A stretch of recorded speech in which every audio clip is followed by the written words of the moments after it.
अमेरिकी राष्ट्रपति Donald Trump के लगाए गए भारी टैरिफ बम अब बैकफायर करने वाले हैं। अमेरिका की ये आर्थिक नीति जिसे उसकी कभी ताकत मानी जाती थी, अब वही टैरिफ उसके लिए सिरदर्द बनती जा रही है।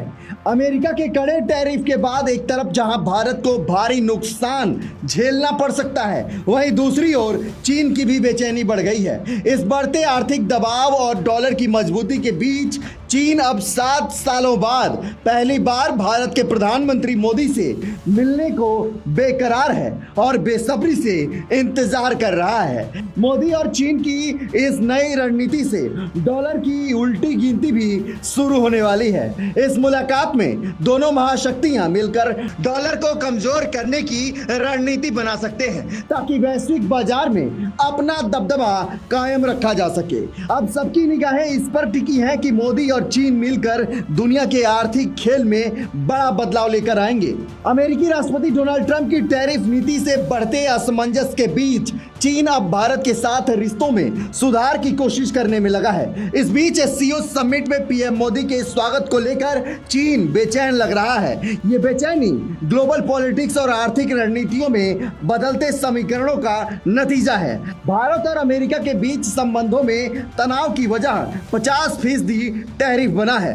यही वजह है कि इसने भारत को अपनी विदेश और व्यापार नीति में नए रास्ते तलाशने पर मजबूर कर दिए हैं और इतिहास गवाह रहा है, मोदी ने हमेशा आपदा को अवसर में बदला है।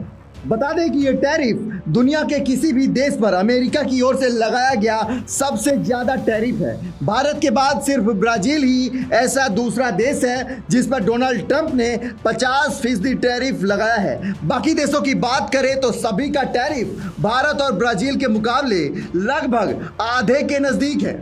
ट्रंप की इस नीति ने भारत के साथ साथ ब्राजील समेत अन्य देशों पर दबाव डाला है। हालांकि भारत और रूस के मुकाबले चीन और तुर्की पर अमेरिका ने कम टैरिफ लगाया, जिसे भारत ने भेदभावपूर्ण करार दिया। ऐसे में ट्रंप के टैरिफ बम ने वैश्विक मंच पर भारत को एक ऐसा मौका दे दिया जिसके जरिए भारत अपनी रणनीति को फिर से संतुलित करने का प्रयास करेगा। इन सब के बीच एससीओ और ब्रिक्स जैसे मंचों पर रूस और चीन के साथ सहयोग बढ़ाने पर भारत विचार कर रहा है।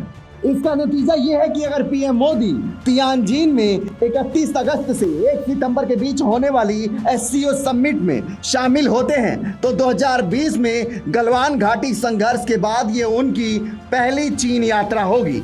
7 साल बाद पीएम मोदी का ये दौरा भारत और चीन के बीच संबंधों में सुधार का एक नया इशारा है। इससे पहले अमेरिकी ट्रंप के भारत पर 50% टैरिफ लगाने पर चीन बहुत नाराज दिखा था। उसने भारत का साथ देते हुए ट्रंप के आगे नहीं झुकने का संदेश दिया।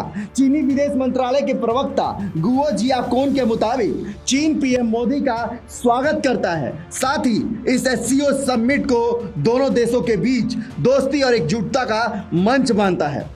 बता दें कि मोदी ने पहले ही साफ कर दिया था कि हम झुकेंगे नहीं, किसानों के हित से समझौता नहीं करेंगे, चाहे कितना भी बड़ा नुकसान क्यों न झेलना पड़े। इस बीच मोदी का चीन दौरे से ट्रंप का गला सूखने लगा है। उन्हें डर है कि अगर ये दो बड़ी शक्तियां एक हो गई तो उनकी कुर्सी और डॉलर दोनों तबाह हो जाएगा। इस दौरे में अमेरिका के लिए संदेश है कि भारत अपनी स्वतंत्रता विदेश नीति पर कायम है। भारत किसी एक खेमे तक सीमित रहने के मूड में कतई नहीं है। बता दें कि एससीओ समिट में पीएम मोदी की चीन के राष्ट्रपति शी जिनपिंग और रूस के राष्ट्रपति व्लादिमीर पुतिन के बीच संभावित बातचीत ग्लोबल पॉलिटिक्स पर अपना दबदबा कायम करने वाली है। हाल ही के महीनों में विदेश मंत्री एस जयशंकर और रक्षा मंत्री राजनाथ सिंह की चीन यात्राओं और कजान ब्रिक्स समिट में मोदी शी जिनपिंग की मुलाकात ने संबंधों को सामान्य करने की दिशा में अहम भूमिका निभाई थी। भारत, चीन और रूस ये तीनों महाशक्तियां अब एक साथ आकर अमेरिका के आर्थिक वर्चस्व को चुनौती देने की तैयारी कर रही हैं। उनका मकसद है एक नया आर्थिक संतुलन बनाना जो अमेरिका के खिलाफ कड़ी टक्कर साबित हो सके।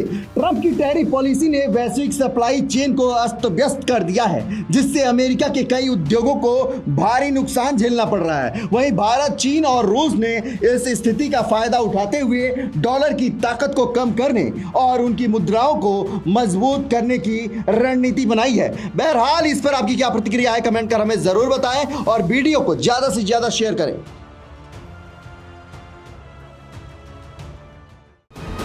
वीके न्यूज, राष्ट्र के नाम।